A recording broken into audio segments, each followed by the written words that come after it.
Hola a todos, vamos a ver esta clase de fisiología sanguínea donde vamos a hablar de grupos sanguíneos y el factor RH. Mi nombre es María Rayo y estamos en mi canal Medicina para Todos. Bueno, ¿qué son los grupos sanguíneos? Un grupo sanguíneo es una clasificación de la sangre de acuerdo con las características presentes en ¿dónde? En la superficie de los glóbulos rojos y en el suero de la sangre. Las dos clasificaciones más importantes para describir estos grupos sanguíneos son los antígenos, que este es el sistema A o B, y el factor RH. ¿Por qué son tan importantes? Les voy a contar que en los primeros intentos de realizar una transfusión de sangre de una persona a otra, ocurría a menudo la aglutinación inmediata o tardía y la hemólisis de los eritrocitos de la sangre. Esto daba como resultado unas reacciones transfusionales típicas que conllevaban con frecuencia la muerte. Después de esto, se descubrió que la sangre de las personas era diferente, que tenía antígenos y propiedades inmunitarias diferentes, por lo que los anticuerpos del plasma de un tipo de sangre reaccionaban con los antígenos que hay en la superficie de los eritrocitos del otro tipo sanguíneo. Ahora, con esto se puede tomar las precauciones adecuadas y determinar con antelación si los anticuerpos y los antígenos presentes en el donante y en el receptor provocarán una reacción transfusional. De los antígenos podemos decir que se han encontrado en la superficie de las membranas celulares, como vemos aquí en esta imagen, al menos 30 antígenos comunes y cientos de otros antígenos raros. La mayoría de los antígenos son débiles, por lo tanto solo tienen importancia para estudiar la herencia de los genes. Los dos tipos particulares de antígenos que provocan las reacciones transfusionales sanguíneas son los del sistema OAB de antígenos y el sistema RH. Entonces, del sistema OAB tenemos dos antígenos, ¿sí? Tenemos el tipo A y tenemos el tipo B. Estos también llamados aglutinógenos, ¿sí? Son llamados así porque aglutinan a menudo los eritrocitos y estos son los que causan la mayoría de las reacciones transfusionales sanguíneas. Entonces, en esta imagen les puedo explicar mucho más fácil dónde se encuentran los antígenos, también llamados aglutinógenos, pero también tenemos los anticuerpos, que son los que se van a unir a nuestro antígeno, también llamados aglutininas. Y van a existir 4 tipos de sangre y esto va a depender de este antígeno, principalmente. El tipo de sangre va a estar determinado por estos aglutinógenos, también llamados antígenos. Si tiene aglutinógenos tipo A, el tipo de sangre va a ser A. Si tiene aglutinógenos tipo B, el tipo de sangre va a ser B.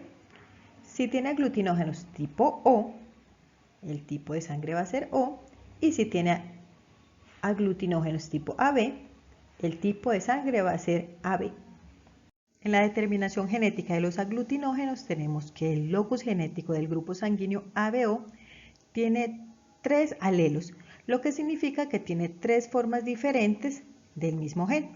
Estos 3 alelos, inmunoglobulina A, también llamado alelo A, inmunoglobulina B, también llamado alelo B, e inmunoglobulina O, también llamada alelo O, van a determinar los 3 tipos sanguíneos. Vamos a encontrar que tenemos 6 genotipos. Estos 6 tipos de genotipos nos van a determinar el tipo sanguíneo y los aglutinógenos que vamos a encontrar en la membrana del eritrocito. Si tenemos un genotipo OO, vamos a tener un tipo de sangre O. No vamos a encontrar nada sobre la superficie del eritrocito. No van a haber aglutinógenos o antígenos. Si tenemos un genotipo OA o AA, vamos a encontrar que nuestro tipo de sangre es A y los aglutinógenos o antígenos van a ser A. ¿Por qué si tenemos OA no es un tipo de sangre O? Recordemos que el O es recesivo y el A es dominante. Por lo tanto, va a predominar la A sobre la O. Lo mismo sucede en este caso. Si tenemos un genotipo OB, va a ser B. Y si tenemos un BB, va a ser un tipo de sangre B. y el aglutinógeno de la superficie de nuestro eritrocito va a ser B. Si el genotipo es AB, el tipo de sangre va a ser AB y va a tener aglutinógenos A y aglutinógenos B. En la frecuencia relativa de los diferentes tipos sanguíneos tenemos que la prevalencia de los diferentes tipos sanguíneos entre un grupo de personas estudiadas fue aproximadamente de el tipo O de un 47%, el tipo A de un 41%, siendo estos los que aparecen con más frecuencia, y el tipo B con un 9% y el tipo AB con un 3%, siendo estos los que aparecen con menos frecuencia. Les voy a hablar de las aglutininas y del origen de estas en el plasma. Las aglutininas son gamma globulinas como los otros anticuerpos y las producen las mismas células de la médula ósea y los ganglios linfáticos que producen los anticuerpos frente a otros antígenos.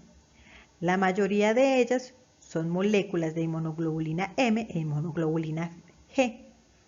Ahora bien, surge un interrogante y es ¿por qué se producen algunas aglutininas en personas que no tienen aglutinógenos respectivos en sus eritrocitos?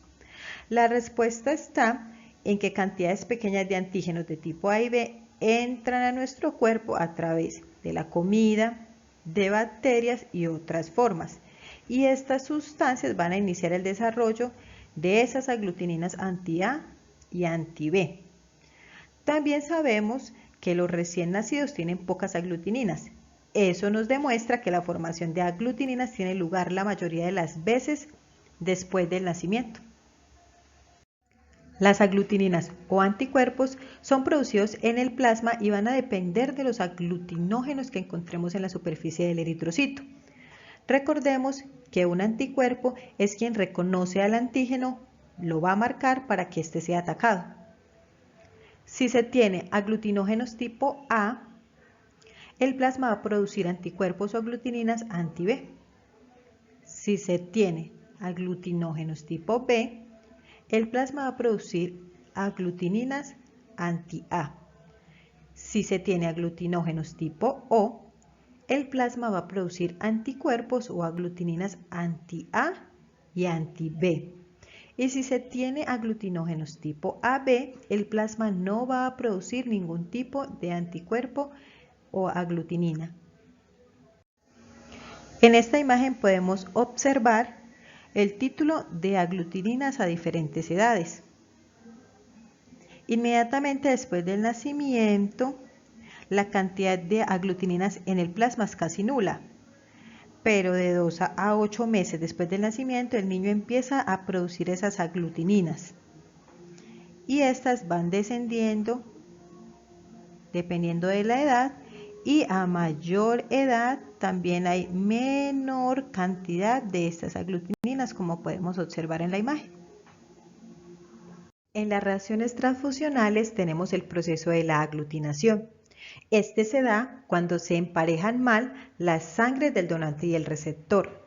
Aquí se mezclan las aglutininas plasmáticas anti-A y anti-B con los eritrocitos que contienen aglutinógenos A o B. Una aglutinina simple puede unirse a 2 o más eritrocitos al mismo tiempo. Esto va a hacer que las células se agrupen. Y estas agrupaciones taponan los vasos sanguíneos pequeños por todo el sistema circulatorio. Vamos a ver qué sucede si un eritrocito con aglutinógeno tipo B se expone a una aglutinina anti-B. ¿Y qué sucede si un eritrocito con aglutinógeno tipo A se expone a la aglutinina anti-A? Recordemos que las aglutininas son anticuerpos, ya sea IgG o IgM.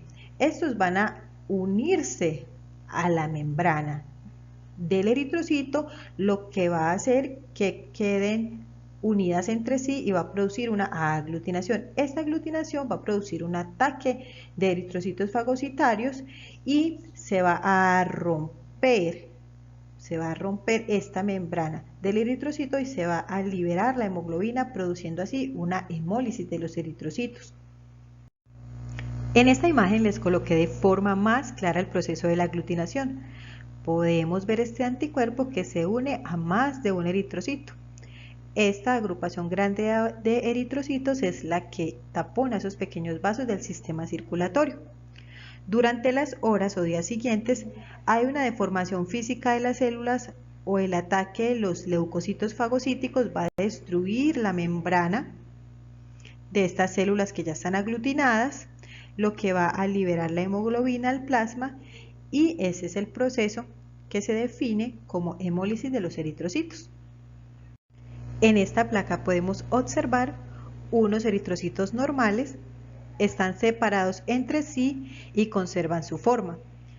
Y en esta otra placa podemos ver eritrocitos aglutinados. Estos están unidos, tienen ruptura de su membrana y liberación de la hemoglobina. En este cuadro de resumen podemos observar, según el tipo de sangre, cuáles son los aglutinógenos y aglutininas que se encuentran. Entonces, en el tipo de sangre O vamos a ver que tiene aglutininas anti-A y anti-B y no tiene aglutinógenos, no tiene antígenos en su membrana. Por esta razón, el tipo de sangre O se cataloga como el donador universal. Tenemos el tipo de sangre A con aglutinógeno A y aglutininas anti-B. Tenemos el tipo de sangre B con aglutinógenos B y aglutininas anti-A. Tenemos el tipo de sangre AB con su aglutinógeno A y B y no tiene aglutininas. Por esta razón, el tipo AB se considera como el receptor universal. Vamos a hablar del factor RH. El sistema del tipo sanguíneo RH también es muy importante cuando se hace una transfusión de sangre. La principal diferencia entre el sistema OAB y el sistema RH es la siguiente. En el sistema OAB, las aglutininas responsables de producir las reacciones transfusionales aparecen de manera espontánea, mientras que en el sistema RH las aglutininas casi nunca aparecen de forma espontánea, por lo general aparecen de una manera tardía. Entre los tipos de RH tenemos 6, 3 denominados con letras mayúsculas y 3 con letras minúsculas. Se dice que si una persona carece de la C mayúscula va a tener la C minúscula y si carece de la C minúscula va a tener la C mayúscula. Lo mismo sucede con las demás. Si la persona tiene la D mayúscula no va a tener la minúscula y si tiene la minúscula no tendrá la mayúscula. Y si la persona tiene la E mayúscula, no tendrá la minúscula. Y si tiene la minúscula, no tendrá la E mayúscula. El tipo de RHD es el más frecuente y es el más antigénico. Cualquiera que tenga este tipo de RH se va a considerar como RH positivo. Y quien no tenga este RHD se va a considerar como RH negativo. Bueno, vamos a ver la formación de aglutininas anti-RH. Cuando se inyectan eritrocitos que contienen el factor RH a una persona cuya sangre no contiene el factor, es decir, un paciente RH negativo, aparecen las aglutininas anti-RH lentamente, o sea, no hay una reacción. Y se alcanza una concentración máxima de aglutininas 2 a 4 meses después. Esta respuesta inmunitaria alcanza un grado de extensión mayor en unas personas más que en las otras. Con múltiples exposiciones al factor RH, una persona RH negativa finalmente va a llegar a sensibilizarse con más fuerza al factor RH. En las características de las reacciones transfusionales RH, tenemos que si una persona RH negativa no se ha expuesto nunca antes a esta sangre RH positiva, la transfusión de sangre RH positiva en esta persona probablemente no va a provocar una reacción inmediata, pero pueden aparecer anticuerpos anti-RH en cantidades suficientes durante las siguientes 2 a 4 semanas como para aglutinar las células transfundidas que aún están circulando en la sangre. Estas células son después hemolizadas mediante el sistema macrófago tisular, así que se produce una reacción transfusional retardada.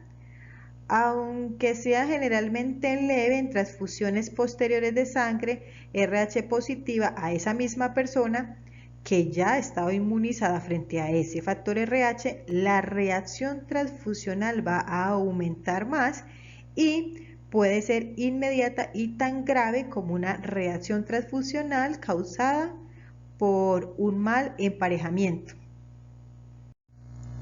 ¿Qué es la eritroblastosis fetal? Esta es una enfermedad del feto y de los niños recién nacidos caracterizada por la aglutinación y la fagocitosis de los eritrocitos del feto. En la mayoría de los casos, la madre es ERH negativo y el padre es ERH positivo. En este caso, el bebé heredará el antígeno ERH positivo del padre. La madre produce aglutininas anti-RH por la exposición al antígeno RH del feto. Estas aglutininas de la madre se difunden a través de la placenta, llegan al feto y aglutinan los eritrocitos del feto. Esos eritrocitos ya aglutinados se hemolizan y liberan hemoglobina a la sangre. Luego llegan los macrófagos, convierten la hemoglobina en bilirrubina, lo que hace que la piel del niño se ponga itérica. Este recién nacido con eritroblastosis e itérico es generalmente anémico cuando nace y las aglutininas anti-RH de la madre circulan casi siempre por la sangre del niño durante 1 a 2 meses después del nacimiento, lo que produce que se destruyan más y más estos eritrocitos. Los tejidos hematopoyéticos del niño van a intentar reemplazar a los eritrocitos hemolizados y el hígado y el vaso aumentan mucho de tamaño. El niño con eritroblastosis fetal va a tener una anemia grave que le puede provocar la muerte. Muchos de los niños que sobreviven a esta anemia van a presentar un deterioro mental permanente o una lesión de las áreas motoras del encéfalo. Esto es debido a que hay una precipitación de la bilirrubina en las células neuronales y esto va a destruir muchas de ellas y va a producir una enfermedad llamada Kerniptero. Un tratamiento de la eritroblastosis fetal es reemplazar la sangre del recién nacido con sangre RH negativo. Se infunden aproximadamente 400 mililitros de sangre RH negativa durante un periodo de 1 hora y media o más mientras se elimina la sangre RH positiva del recién nacido. Este procedimiento se puede repetir varias veces durante las primeras semanas de vida, sobre todo para bajar las concentraciones de bilirrubina y por tanto evitar el Kerniptero. En el momento en que las células RH negativas transfundidas son reemplazadas por las propias células RH positivas del niño, las aglutininas anti-RH procedentes de la madre se habrán destruido. Este procedimiento puede durar 6 semanas o más. En la bibliografía tenemos que fue tomado del Tratado de Fisiología Gayton y Hall, 13ª edición, capítulo 36. Muchas gracias, abrazos para todos y recuerden, educarte te hace grande.